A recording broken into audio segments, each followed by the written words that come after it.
Apa kabar teman-teman yang terkasih dalam nama Tuhan Yesus Kristus? Apa kabar semuanya? Saya percaya kita semua ada di dalam sukacita dan damai sejahtera daripada Tuhan yang melampaui segala akal dan pikiran, itu yang senantiasa bersama dengan kita. Haleluya.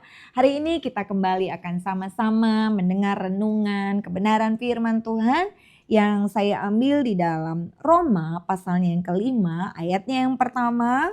Demikian bunyi firman Tuhan. Sebab itu kita yang dibenarkan karena iman, kita hidup dalam damai sejahtera dengan Allah oleh karena Tuhan kita Yesus Kristus. Haleluya. Saudara-saudara yang kekasih dalam nama Tuhan Yesus Kristus, tidak ada seorang pun dari antara kita yang sebenarnya layak untuk memanggil Dia Aba, ya Bapa kita. Kita semua adalah orang yang berdosa. Kita semua adalah orang-orang yang sudah kehilangan kemuliaan Allah. Kita adalah orang-orang yang tidak layak sebenarnya di hadapan Tuhan. Tetapi puji syukur kepada Tuhan, akhirnya kita menjadi orang-orang yang dibenarkan. Oleh karena apa? Oleh karena karya Kristus di kayu salib. Dia yang sudah menebus dosa-dosa kita semua. Sehingga akhirnya kita layak untuk memanggil Dia Aba, ya Bapa kita. Karena kita adalah orang-orang yang sudah dibenarkan. Dan tentunya ketika kita sudah menjadi orang-orang yang dibenarkan, terlihat dari apa? Tentunya hal ini hanya dapat kita terima dengan iman, dengan percaya, dengan beriman bahwa kita adalah orang-orang yang sudah dibenarkan oleh Tuhan. Sehingga kita harus yakin bahwa dosa-dosa kita yang sejahat apapun di masa-masa yang lalu itu semua sudah disucikan oleh Tuhan. Itu semua sudah diampuni oleh Tuhan. Sehingga dalam kebenaran firman Tuhan ini tadi dikatakan, sebab kita yang dibenarkan karena iman. Jadi saya dan saudara adalah orang-orang yang dibenarkan karena iman. Jangan ingat-ingat lagi dosa-dosa kita di masa yang lalu ketika kita sudah datang kepada Tuhan Yesus Kristus. Ketika kita sudah mengakui Dia sebagai Tuhan dan Juru Selamat kita, maka kita adalah orang-orang yang sudah dibenarkan karena iman. Kita hidup dalam damai sejahtera dengan Allah oleh karena Tuhan kita Yesus Kristus. Tentunya setelah kita menerima dengan iman bahwa kita adalah orang-orang yang sudah dibenarkan oleh Kristus, maka hadiah yang kita dapat adalah damai sejahtera. Damai sejahtera pasti akan menjadi milik orang-orang yang sudah dibenarkan oleh Tuhan Yesus Kristus. Kita akan menerima damai sejahtera dengan Allah oleh karena Tuhan kita Yesus Kristus. Damai sejahtera akan dianugerahkan kepada kita. Karena kita sudah dibenarkan dan kita sudah menerimanya dengan iman. Pembenaran yang kita terima dari Tuhan Yesus Kristus itu adalah karena iman. Apa yang dimaksud dengan damai sejahtera? Damai sejahtera dalam bahasa aslinya yaitu bahasa Ibrani adalah shalom. Yang artinya kesejahteraan, keberhasilan di dalam segala bidang kehidupan. Damai sejahtera inilah yang kemudian menjadi milik orang-orang yang percaya kepada Tuhan Yesus Kristus. Hidupnya selalu dipenuhi dengan damai sejahtera. Hidupnya selalu dipenuhi dengan keberhasilan di dalam segala bidang kehidupan. Hidupnya selalu dipenuhi dengan keselarasan baik di dalam rumah tangga, baik di dalam hubungan dengan keluarga yang lain, baik hubungan dengan lingkungan sekitar, dengan saudara seiman maupun orang-orang yang belum menerima Yesus Kristus. Kemanapun dia berada, dia selalu dipenuhi dengan damai sejahtera. Itu yang Tuhan berikan kepada orang-orang yang sudah dibenarkan dengan iman kepada Yesus Kristus. Tetapi damai sejahtera ini akhirnya dirusak oleh karena apa? Damai sejahtera ini dirusak oleh karena adanya dosa. Awalnya Adam dan Hawa ketika mereka tinggal di dalam Taman Eden, hidup mereka dipenuhi dengan damai sejahtera. Hidup mereka dipenuhi dengan kekekalan. Tetapi karena dosa yang telah mereka lakukan, akhirnya mengacaukan keserasian hubungan manusia dengan Tuhan. Dan seketika itu juga untuk pertama kalinya Adam dan Hawa mempunyai perasaan bersalah. Damai sejahtera itu akhirnya rusak ketika mereka melakukan dosa. Rasa bersalah, rasa takut, rasa malu di hadapan Tuhan akhirnya menjadi milik mereka. Itu sebabnya jika di dalam hidup kita ada rasa bersalah, ada rasa takut, rasa malu ya di hadapan Tuhan, di hadapan sesama, berarti karena sudah kehilangan damai sejahtera. Mengapa? Karena mungkin kita sedang melakukan atau sudah melakukan dosa.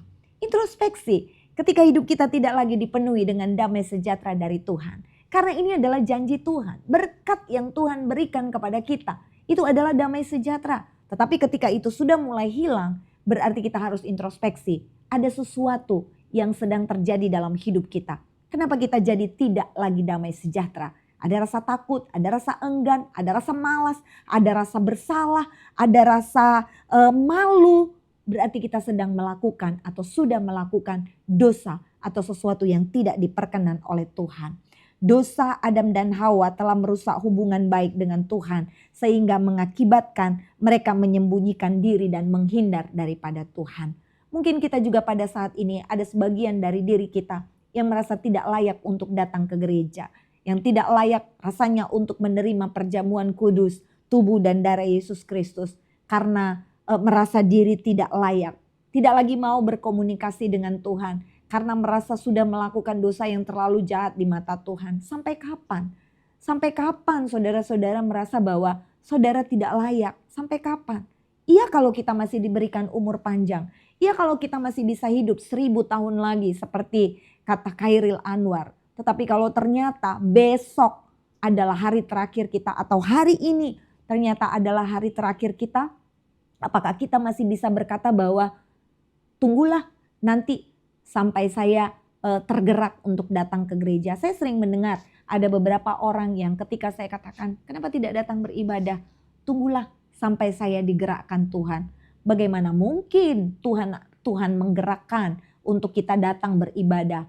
Hal itu tidak mungkin teman-teman. Yang seharusnya bergerak adalah kita. Ini adalah perintah dari Tuhan. Di dalam Ibrani 10 ayat 25 dikatakan janganlah menjauhkan diri dari pertemuan ibadah kita. Jadi jangan pernah bermimpi bahwa Tuhan nanti yang akan menggerakkan kita untuk pergi beribadah. Tetapi sebaliknya kitalah yang harus menggerakkan diri kita untuk bergerak pergi beribadah kepada Tuhan. Kitalah yang harus menggerakkan diri kita untuk berdoa. Kitalah yang harus menggerakkan diri kita untuk memuji dan menyembah Tuhan. Dan di sini kita melihat bahwa hubungan yang sudah rusak dengan Tuhan ini oleh karena dosa tadi, karena adanya perselisihan, ya, akhirnya Adam dan Hawa juga terjadi konflik, saling menyalahkan, kemudian juga menyalahkan ular. Di sana ada konflik, ada percekcokan. Bahkan tidak sedikit pada akhir-akhir ini ada kekerasan di dalam rumah tangga. Oleh karena apa? Mungkin ada dosa yang ditutupi. Pada waktu awal-awal pernikahan semuanya begitu manis, begitu indah. Semuanya seperti coklat yang enak, yang manis seperti kembang gula. Tetapi setelah dijalani pernikahan bertahun-tahun mulai terjadi ketidakcocokan, mulai terjadi cekcok. Mungkin karena ada yang ditutup-tutupi. Ada kekerasan dalam rumah tangga. Mungkin karena ada sesuatu yang harus dijaga sedemikian rupa. Dosa yang ditutupi. Tetapi percayalah jemaat Tuhan, anak-anak Tuhan terutama. Jika kita adalah anak-anak terang, maka perbuatan gelap itu satu saat pasti akan nyata dan dibukakan oleh Tuhan. Hati-hati. Itu sebabnya manusia yang telah kehilangan damai sejahtera daripada Tuhan. Yang pada saat ini jika ada di antara kita yang memang sudah kehilangan damai sejahtera. Mari introspeksi dan mengakui di hadapan Tuhan. Dosa apa yang sudah kita lakukan. Atau kita merasa tidak layak dan merasa tidak mungkin Tuhan mengampuni segala dosa dan kesalahan saya. Kebenaran firman Tuhan di dalam Roma tadi dikatakan bahwa sebab itu kita sudah dibenarkan karena iman. Mengaku dosa di hadapan Tuhan.